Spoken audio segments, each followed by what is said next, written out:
Welcome to Secure Knowledge Management Incorporated's NIST Cybersecurity Framework course. We're going to be studying Lesson 1 of 21. This topic will be on Identify and specifically Asset Management. I'm Mark Bernard and I'll be your instructor.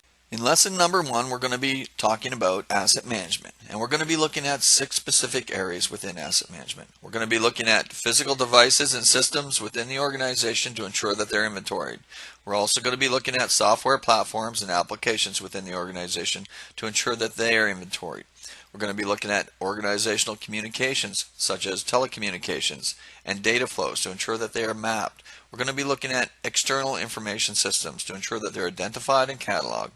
We will be looking at resources such as hardware, devices, data, information to ensure that they are prioritized based on classification, criticality, and business value. And finally, we'll be looking at cybersecurity roles and responsibilities for the entire workforce and third-party stakeholders like suppliers, customers, and partners to ensure that they're established and communicated. Asset management, bridging in. Cybersecurity has become a high priority risk for every organization. Information that was never traditionally available to the public or organized crime is now more accessible than at any point in history. It is the responsibility of every manager to know what assets are used by their respective teams so that they can manage these risks. Instructional Objective. Participants will learn how to identify, organize, and register assets within a proven asset management system. Rationale. The instructor will walk through the required steps used to build and maintain an asset management system. The instructor will share their knowledge to help participants connect the dots between the NIST Cybersecurity Framework and real-life operational best practices. There are 5 primary domains within the NIST Cybersecurity Framework: identify, protect, detect, respond, and recover. Asset management is a subtopic of identify. It's fundamentally important to understand the scope and the assets within that scope to be successful. On this slide, you see a reference model. This is used for security design and architectural purposes. Within the model, we want to show the relationship of identify and asset management as a process within the overall program. There will be a document that will accompany this that will list the inputs and the outputs for further review.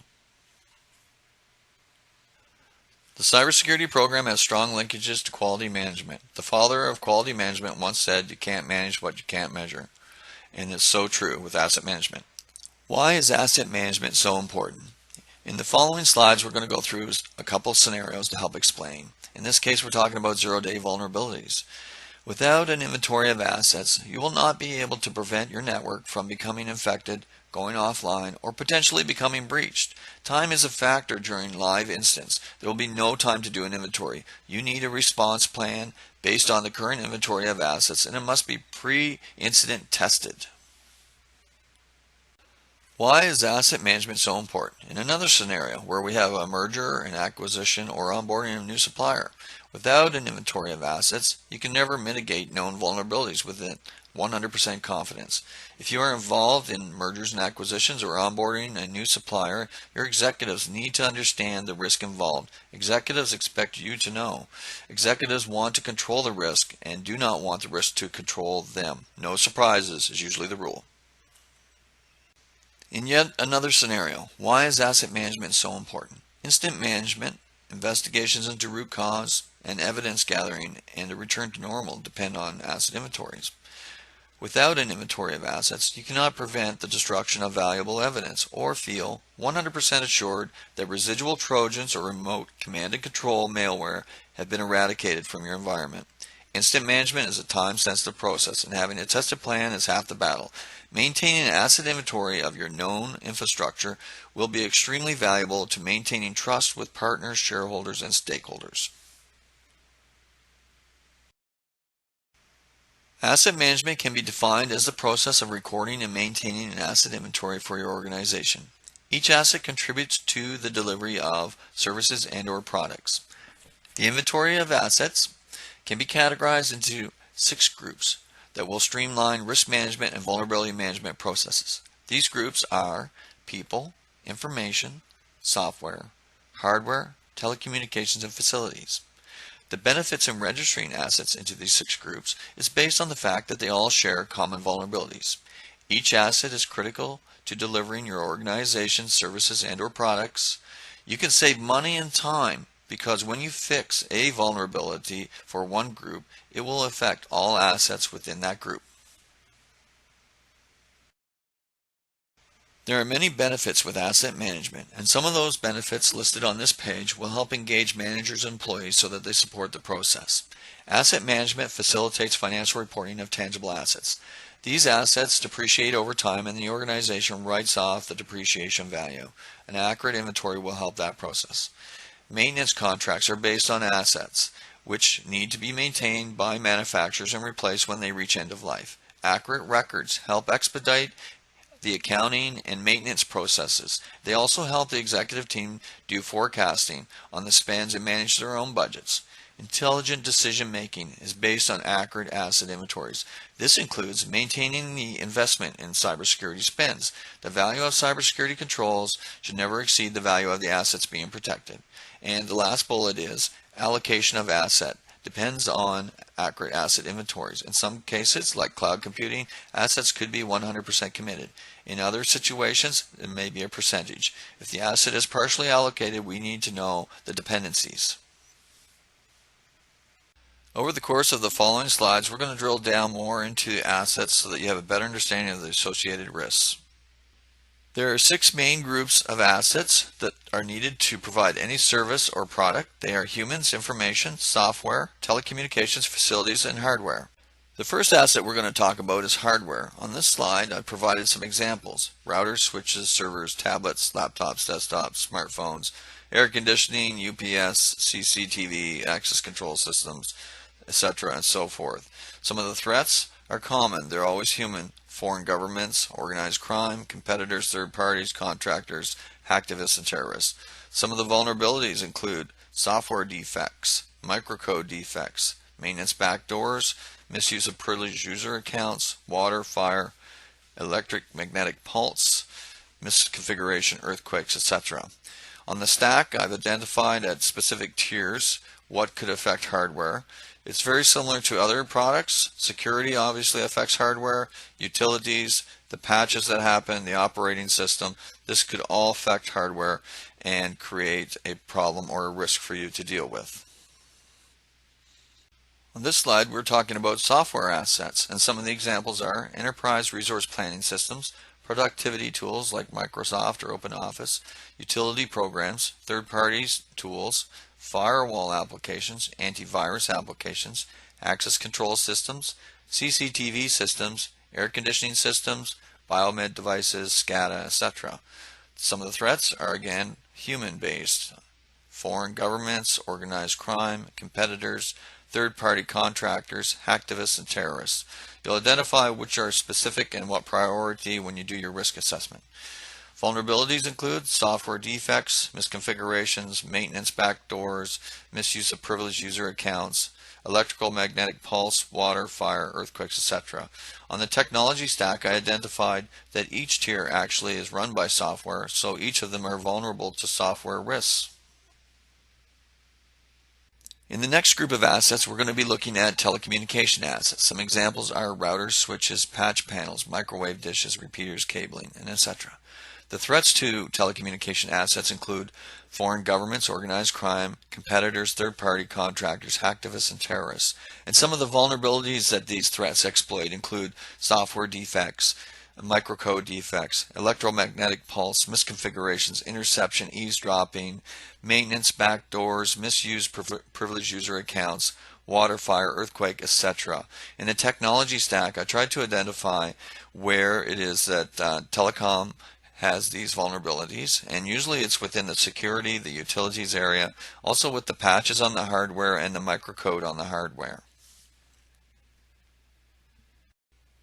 The next group of assets will be facilities, and some examples of facilities are offices, owned data centers, managed data centers, cloud vendor sales offices, warehouse distribution centers, help desk, tier 1, 2, and 3 locations, etc.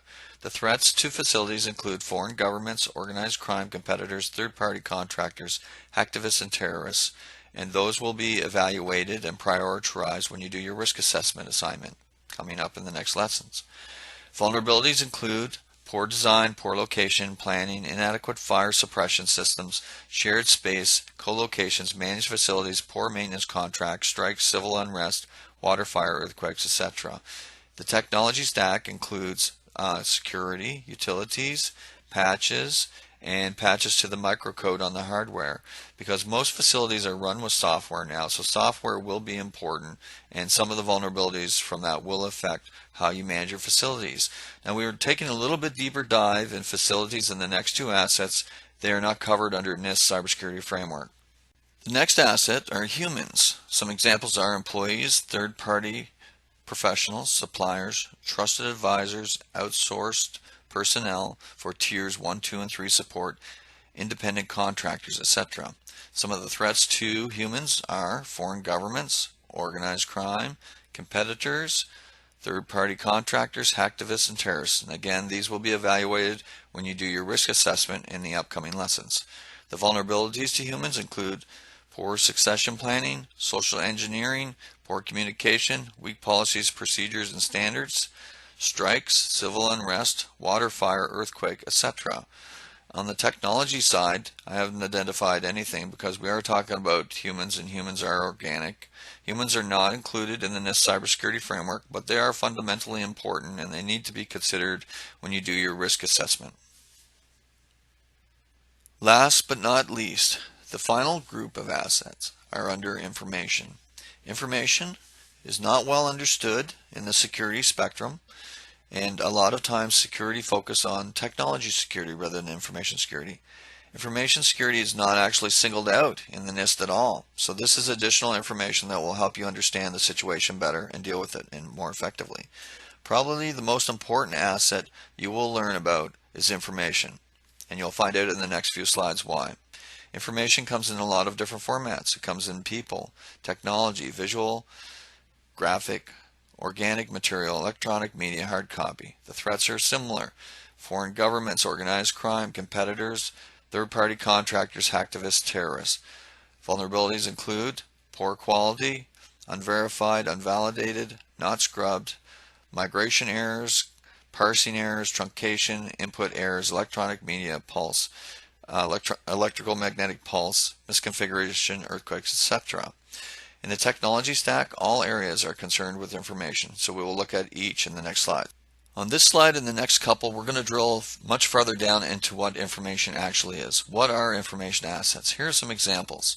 Knowledge in tacit, implicit, or explicit forms. These are contained in human capital normally. Intellectual property, patents and trade secrets, those actually have tangible values attached to them. Contracts with customers, suppliers, and partners. Those too are containing information and talk about how information will be handled. Personally identifiable information or private information of customers and employees. Operational records, policies, procedures, and standards contain information. Software and hardware configurations are made with information and they handle information. Employee records, human records, health insurance, etc., so forth. Legal records, court actions, lawsuits, etc. Strategic business plans, mergers and acquisitions all contain information. Okay, on the following slide, we're looking at the DIKW hierarchy explained. That's data, information, knowledge, and wisdom. And what we're going to do is we're going to break it down a little bit. So you'll see in the black boxes we have data, information, knowledge, and wisdom. Now each of these elements are actually exposed and contain different attributes. They have different values and they're exposed to different vulnerabilities, and there's different ways of treating the risk with them. Now for instance, data, some of the attributes are that data can be found in bits and bytes. So a piece of data could be 16, 32, 64, 128 bytes, for instance. Multiple pieces of data can make up an informational record. So information is comprised of multiple data fields that make up records. Knowledge is when we take information, we analyze it, and we make some assumptions about it. Or maybe we take the information and we test it and we learn something from it and we gain knowledge from that. Knowledge can be contained in a couple different formats. One is tacit, that's in your mind. You don't know what you know, as the old saying is. Implicit is when you direct that tacit knowledge at a specific subject. And explicit is when you document the knowledge. Now the next box, and the last box, is wisdom. And this is when you take the knowledge that you've gleaned and you apply it. So it's based on experience from testing it and from using it. Um, and this makes it worth more than knowledge. Data on its own, little data fields, not worth much at all, if anything. Information, worth a little bit more, such as a credit record. We're going to be looking at some use cases coming up, so we'll explore that a little bit further. Knowledge, definitely worth more than information or data. And wisdom, absolutely, like strategic planning for a company, extremely valuable. Now, how do we test wisdom? We use Bloom's taxonomy. On this slide, we take another different look at the DIK hierarchy, the threats and vulnerabilities associated with it. At the bottom, you'll notice that the data has a larger footprint, and the footprint gets smaller as you get to wisdom because the information gets more refined. Also, obfuscation is likely to be higher at a larger footprint than it is a smaller one. On the following slides, we're going to explore the DIKW hierarchy a little bit more to see how we might be able to leverage it to protect information better. On this slide, use case 1, we talk about the mortgage approval process and the different layers. At the bottom, we have data elements: person's name, birth date, social security number, and phone number. Individually, these elements are worthless. However, combined into an information record, and all of a sudden we have something worth something, such as a credit record. The credit record is normally stored in a credit bureau, and the credit bureau records repayment history, which gives you a credit score. The credit score is used by a bank manager who applies their wisdom and their policies to understand what kind of a rate they're going to give you, or make a decision if they're going to actually loan you any money or not. Imagine if you could use software engineering techniques to break down and separate these layers and protect information more effectively. Let's explore DIKW hierarchy a little further. In this case, use case number 2, we're talking about medical, doctor order approval. What is it based on? At the bottom of the slide, you'll see a person's name, birth date, healthcare number, and phone number. These are data elements, and on their own, they're completely worthless. However, they're combined into a record. You have a health record. The health record is uploaded into a health information system, and history is recorded about it. The history represents knowledge about the person and their health. A doctor who is reviewing a person for an illness will go to the medical history and pull the information and take a look at it and see what they can learn about that person. Imagine how you could protect information more effectively if you could separate these elements. The following slide is the final use case. It's titled cyber attack. So we're looking at intelligence and how it's developed through a cyber attack and how it's architected. At the bottom, you'll see data elements: IP address, win event logs, event codes, and account names. Individually, these data elements are completely worthless. However, combined, using a system such as a security, information, and event management system into an informational record, we can now use that information to develop new knowledge. So we analyze it and we make a decision. The decision is that this is a brute force attack, and now we need to create a blacklist and blacklist that IP address. Imagine how we could design more secure systems if we could separate the different elements and protect them on their own. In the following section, IDAM04, we're going to talk about external systems, and we're going to cover them in a little detail in the next slides.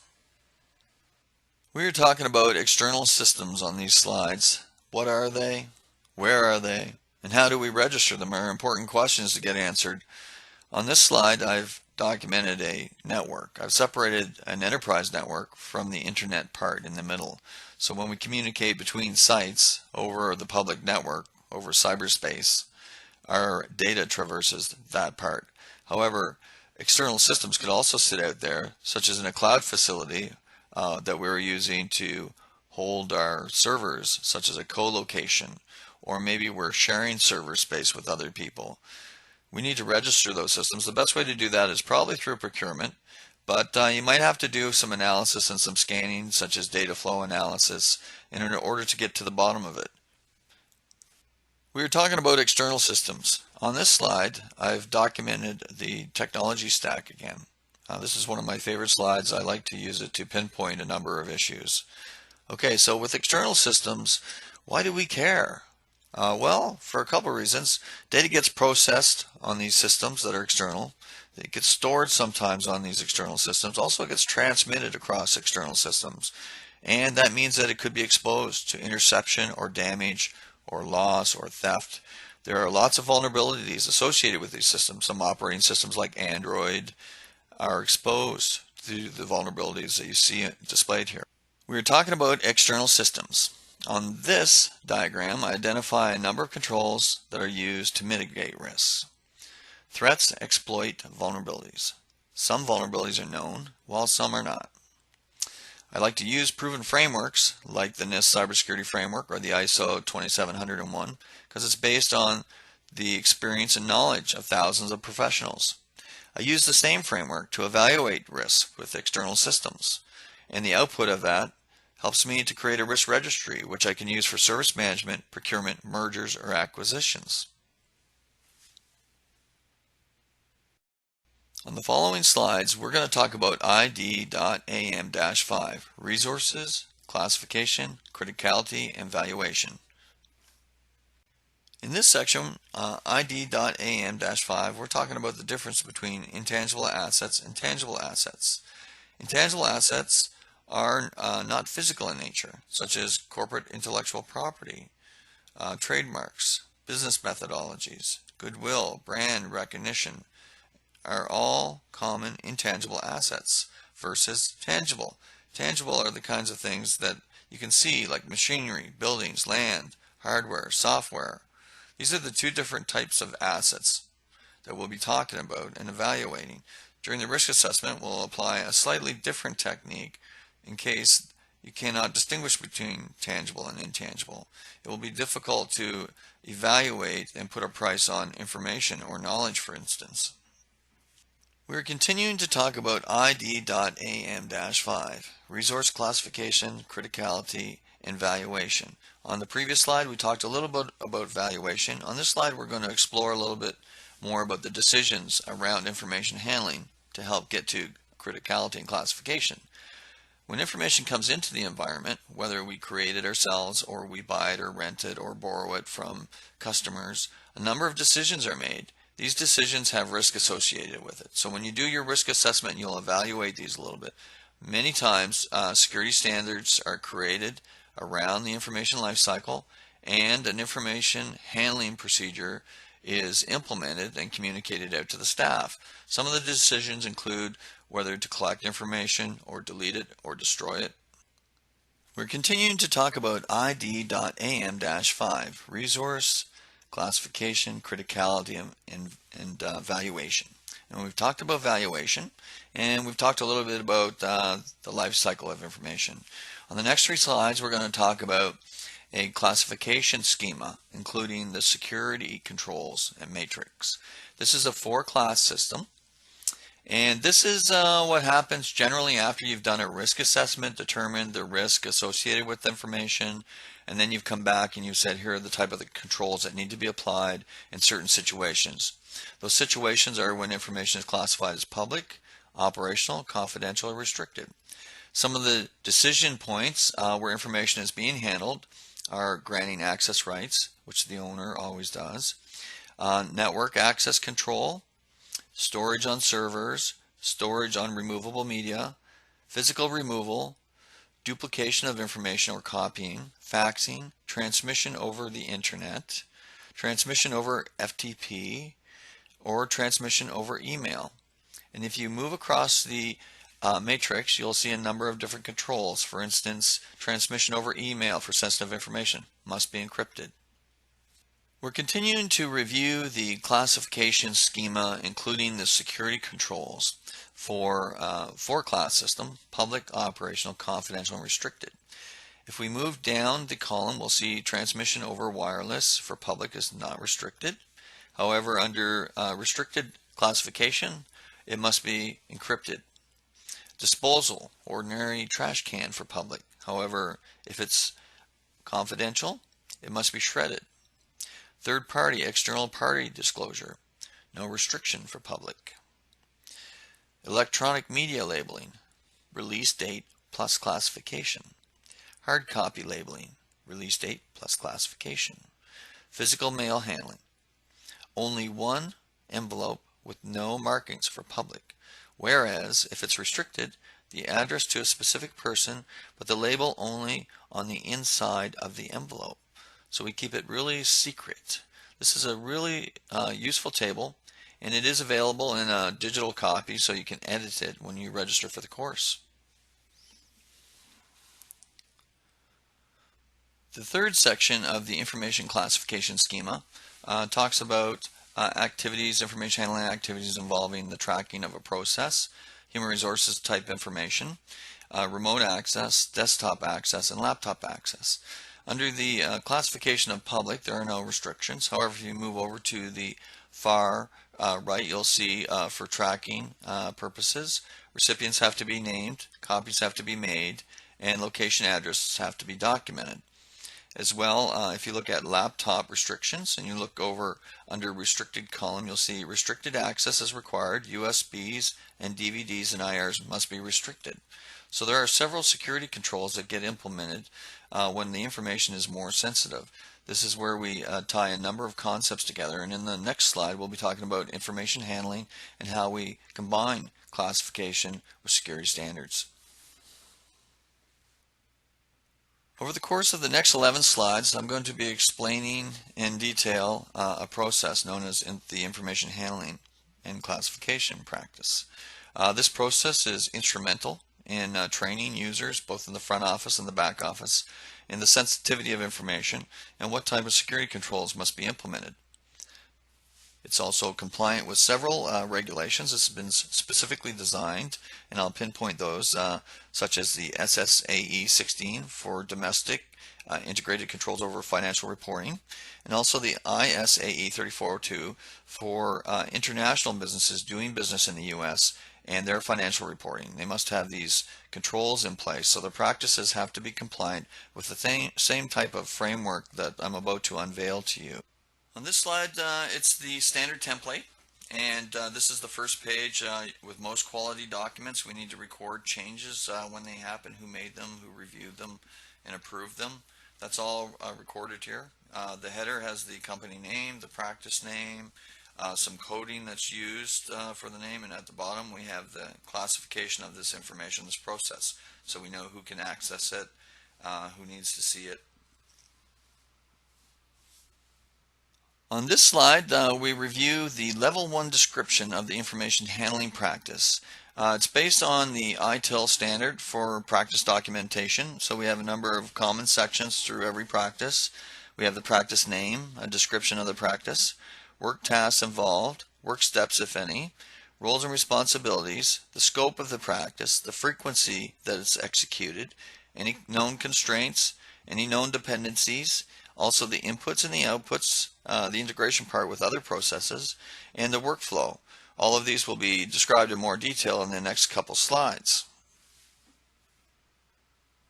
Okay, on the next slide we're looking at Level 2 summary of the information handling practice. These are high-level boxes basically that we've described on the previous page, and we're going to detail more on the following pages. The boxes include handling and labeling, access control, transaction records, validation, protecting output, protecting electronic media, minimizing the distribution, and address labeling, and last but not least, distribution review. Now, what do each of these boxes mean to us? Okay, under handling and labeling, what we're talking about is when you come into contact with information, it should be classified, and if it's not classified, it needs to be. So there needs to be an owner to do that. Any information that gets handled needs to have a label and an owner. Those are kind of the basic things. The handling process will help connect the dots between the security controls and the different life cycle activities around handling information. Access control should be lined up with your job descriptions. When you are hired to perform a job, we should know what information and data you need access to, and also what system resources. Sometimes we have a login script that helps to control that and direct that process.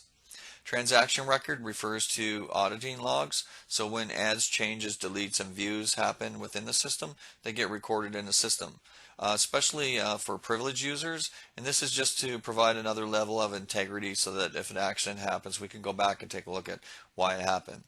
Validation, this is the verification of information to make sure that the right people have access to the information. It's kind of a need to know activity.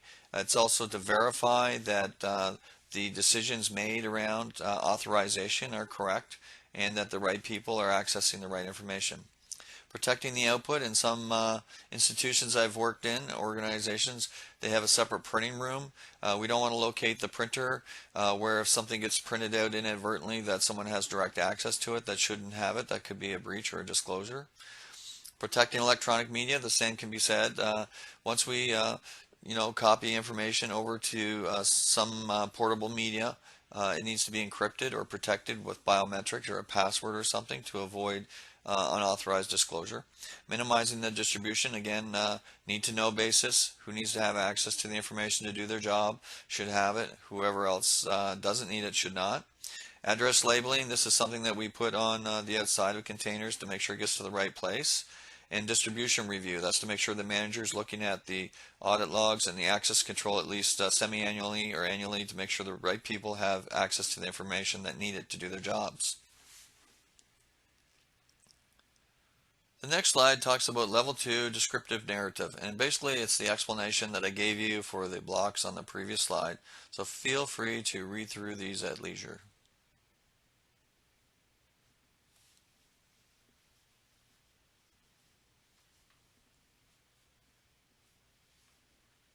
On the next slide, we're looking at level 3 A, B, and C detailed workflow. It starts out with a request that comes into a manager or a subject matter expert, and the subject matter expert asks the question, is this a change, add, or delete? And if it's a removal of a person, it follows one workflow, and if it's not, and it's a new add, then we look at a number of areas. Now within this workflow, what I've done is I've identified where the risk areas are that really substantiate the reason for implementing the controls that we're recommending. And I also identify any sort of tools that might be available. So we've talked about the different steps in the process, and this is what it looks like when it's mapped on a workflow. Okay, so once it's been agreed that the person is to be added to the system, they add that name to an authorization list for the specific group that they'll be working in. The manager signature should be on that document or some sort of electronic authorization. And the manager should also review that once in a while. So at least semi-annually or annually. And so we've identified a number of risks. You can see here R3 and R5 and R1. And those are all listed on the next couple slides, and we're going to be talking about the controls and how to test those. Once the person gets added to the authorization list, we look at how it's been organized. It could be a role-based access control. It could be a work group that they get assigned to. There definitely should be some segregation of duties going on. And then we look at risk number 2. Okay, so it has to be validated somehow. So there needs to be an information asset registry, and people need to be assigned, or groups need to be assigned to those areas in order to work on that information. So it's left to on a need to know basis, basically. On the next box, we talk about risk number 4.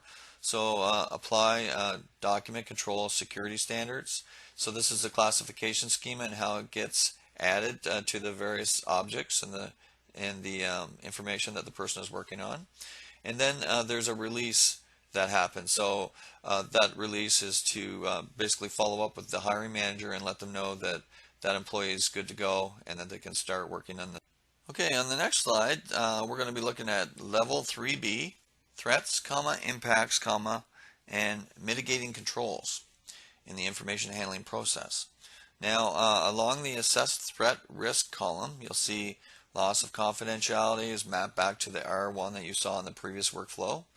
Loss of integrity and availability, loss of confidentiality, R2 and R3 respectively, R4, loss of confidentiality. So there's a lot of loss of confidentiality identified by the various risks. So we want to protect that. The potential impact, confidentiality, disclosure of classified information to unauthorized people could lead to legal or financial action resulting in unplanned expenses. So unplanned expenses at the executive level are kind of taboo because they go outside the budget. It means that the executive might have to go to the board of directors or investors and ask them for more money that wasn't planned for that year. So that always gets a lot of people talking. The mitigating control column talks about, well, how are we going to fix this? And that's why we have these controls, right? So in order to prevent the loss of confidentiality, one of the controls that we look at are the maintenance of a formal record authorizing recipients to access data. The asset owner and the business owner needs to be involved. They're usually the owner or custodian of the data. Also, it says see Control 3 and Control 5 because they're related to the same kind of activity. We move down to the next one, R2, the integrity and availability. Inaccurate information or loss of access to critical information could lead to legal or financial action, resulting again in unplanned expenses. That's a problem. The control is ensure that the input and output is complete and that any processing is properly completed and that the output validation is applied. So this is talking about the type of data that we're putting into the systems to make sure that it's been reviewed and authorized. On the next line down, we talk about loss of confidentiality. Confidentiality disclosure of classified information to unauthorized people could lead to legal or financial action, resulting in unplanned expenses. And the mitigating control, C3, is keeping the distribution of the data to a minimum, including maintenance of those records with the asset owner and the business control person involved as governance. The asset owner needs to identify who under their control should have access to the information, and so on and so forth. So you can kind of get the flow for this. We're going to talk about some more of this on the next page. On the next slide, we're looking at level 3C, mitigating control tests. Now the idea behind having a table that lists the controls and the mitigating tests is so that we can control the outcome of most external audit and internal audit processes. If we're all talking about the same controls and the same type of tests, then we're all on the same page. And then if a new test comes up or a new control, that's a different discussion. So on the left-hand column, we have mitigating controls. We have 5 of those listed. And on the left-hand or the right-hand column, we have the test scenario. So for instance, with C1 control, maintenance of formal record authorizing recipients to access data, very important. Manager has to sign off on that. The test would be to request copies of those sign-offs and the matching authorization. The next test is for control, ensuring that input data is complete, and the test for that is to request a sample of the authorized database changes to ensure that access control or rather change control is working properly. The next test is keeping the distribution of the data to a minimum list, and the best way to check that is to look at the recipients who have been authorized to access the information assets under your control and make sure that they match up. Clear marking of copies of media. The test for that is to request samples of the information that was released and make sure that it has a classification on it. The next one is, and the final one is review the distribution list to make sure that only people with the need to know are getting access to the information. And the test for that is to request evidence of the time and date stamped evidence demonstrating conformity with the review process. And in the interest of making the practice document as complete as possible, on this page, level 3D, I've listed the information classification schema, including across the top you can see the different classifications, and then down on the left-hand side all the different information handling practices. So you've read these before. Please take some time and review them again over the next 3 pages.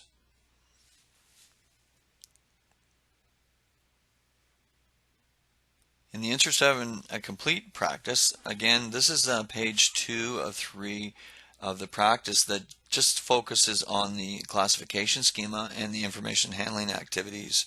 and the associated controls within those activities. Now, this could vary from organization to organization, so you'll have to do your own risk assessment to determine what's appropriate and what's tolerant, and then educate your staff on how to use the information handling practice. Very important. This is the 11th page of the practice document, and although it's long, it's quite concise and very useful when it comes to demonstrating compliance, and also gives a practical approach to focus the attention of the front office and back office staff on one set of controls, one set of practices that they need to remember so that they are compliant and remain compliant. I highly recommend using it and suggest you take some time and make it fit your organization when you do your risk assessment.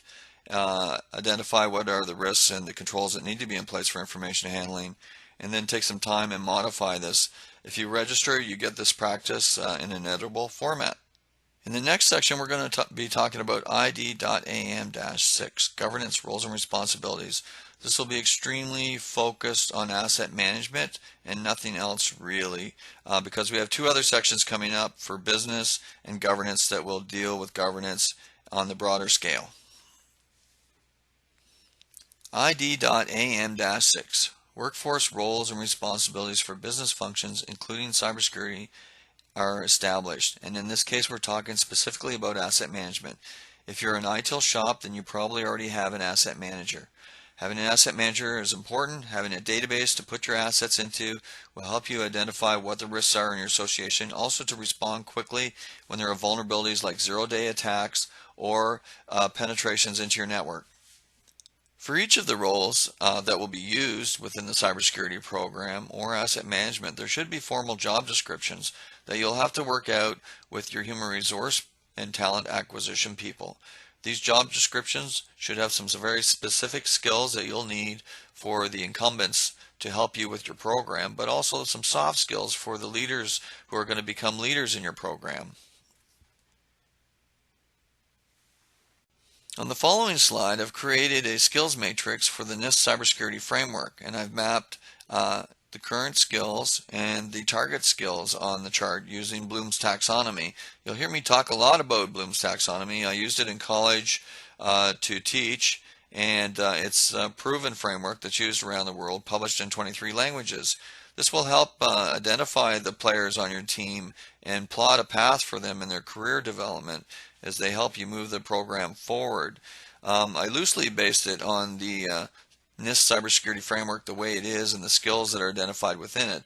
But I also have a more granular one that I use that's based on the CISSP skill set, which will become useful as well. If you have questions about the framework, you can always send me an email. But I suggest that you create one of your own and help identify the skills you need for your program. It's going to be invaluable. On this slide, you'll see a RACI chart, roles, accountabilities, who needs to be consulted, and who needs to be informed. These roles are listed across the top over towards the right, and on the left-hand side going down, we list all the different activities that are included in the practice. In this case, it's a security incident response team, and these are the roles and responsibilities. The RACI chart is really helpful, and I highly recommend it for every process or procedure that you end up documenting. We're getting close to the end of lesson 1 of 21 on asset management and the NIST Cybersecurity Framework. And in this section, we're going to be talking about what it might take for you to create an asset inventory, whether it's going to be a manual Excel database or whether you have an ITIL database that you can lean on. There are really only two options to choose from: to try and automate this process of asset management or to do it manually with Excel. Now on the following slide, we're going to talk about a number of fields. Now these are just suggestions for you to consider if you're going to pick a database out or if you're going to build one yourself. Asset tracking identifier, a description of what the asset is, the owner needs to be identified, the value, which we'll get to either now or when we do the risk assessment, location of the asset, classification. This is really important for the information handling that we just talked about in the classification schema. Also for design and architecture, risk rating, contract number, allocation percentage, next review date, etc. so forth. Now in the next couple slides, we're going to talk about something called a configuration item. Now, if you're working in an ITIL environment, configuration item is basically the item, the record level item that you're going to be recording in the database. Some tips about configuration items are that if you have too many, the system becomes unwieldy and hard to report on. So whatever the choice is, make sure that you keep it narrow so that you can report on this information. In this table, we have the first 7 fields that we previously talked about actually on the previous slide, just a little bit more formal with a description. This is what you need to do for ITIL. So for ITIL, you're going to need to identify the record and the field and a description. So the CI number, that's a key number, could be a barcode from the actual device, needs to be recorded and created. This will be used to link it to other devices. The serial number, as well, the classification code, the model number will be important, the model name, the manufacturer, type of asset. These are all really important for vulnerability management purposes and to manage assets effectively. If you have a 0-day and it's an Apple product or an IBM product, you want to be able to locate it in your environment right away. Just some more suggestions on the fields that should be in your configuration item. The related contract number and the warranty period, the version number of the asset, the location physically, the owner responsible for it, also the several dates, including the supplier and the license number. Things to consider for sure. And the warranty period will help you as we identified a number of opportunities or benefits at the beginning of the lesson that you can leverage with this information. Again, some more fields to consider for your configuration item. The supply date, the accepted date, the date that it was put into your environment, also the cost associated with purchasing it, and also any additional comments that might be needed for managers or handlers. People managing your configuration might need to know something specific about your device. This is useful information, again, just based on experience and implementing these types of environments and systems. On this slide, we're just looking at the table of contents from a typical asset management process.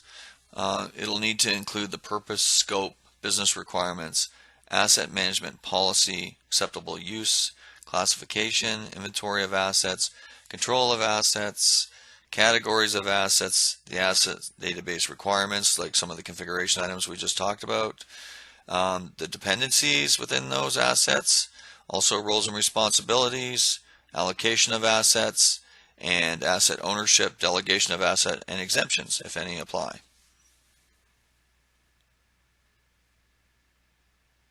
On this slide, basically I've provided the gap assessment portion for configuration management, which is the equivalent of asset management in ITIL terminology. I've listed the different inputs and outputs between each of the processes. There are about 11 processes within ITIL. So there's incident management, problem management, change management, release management, service level management, availability management, capacity management, IT service continuity management, IT financial management, service desk, and security management.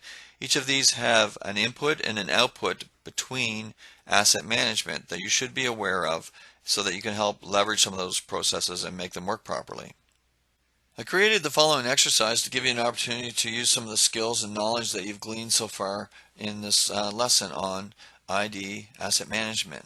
Hopefully you'll enjoy it and find it useful and practical, and it'll give you an opportunity to start working on your project plan for your own implementation. The following exercise consists of 4 activities. Define the scope of your cybersecurity program and identify all the assets in that scope. Create the information classification schema that will work with your organization.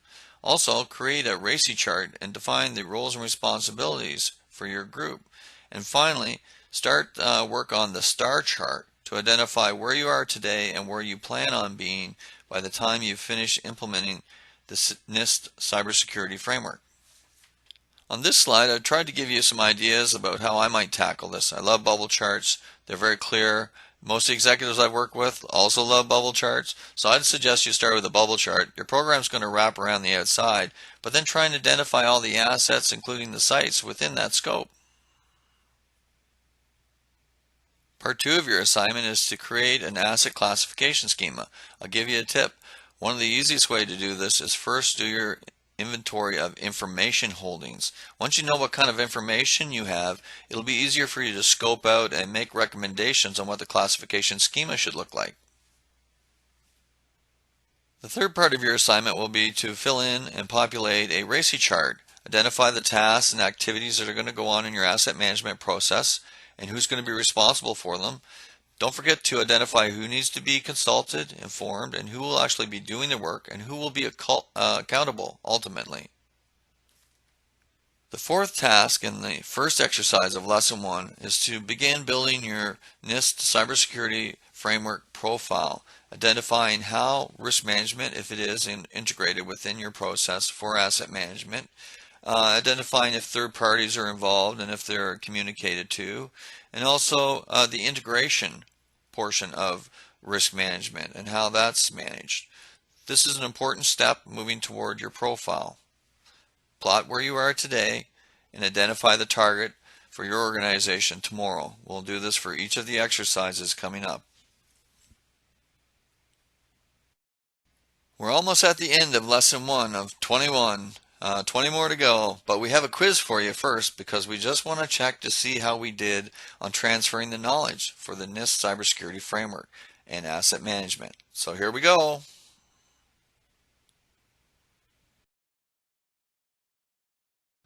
To test your knowledge, we have the following quiz questions related to the 6 goals and controls for this section, Lesson 1 on asset management.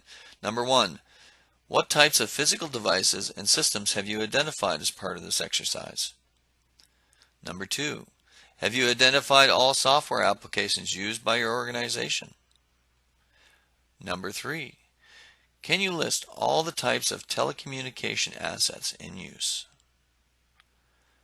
Number 4. What steps did you follow to inventory external systems? Number 5. How many classifications does your classification schema require to be effective?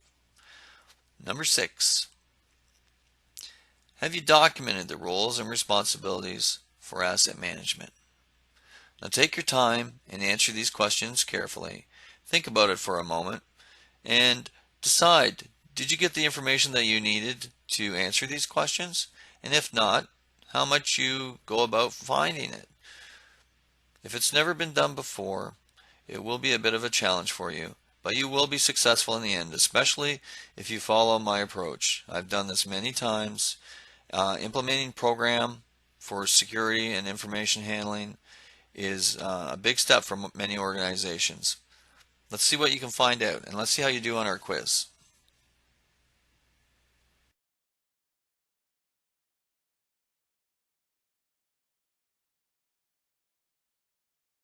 You did it! You completed Lesson 1 of 21 on asset management of the Cybersecurity Framework.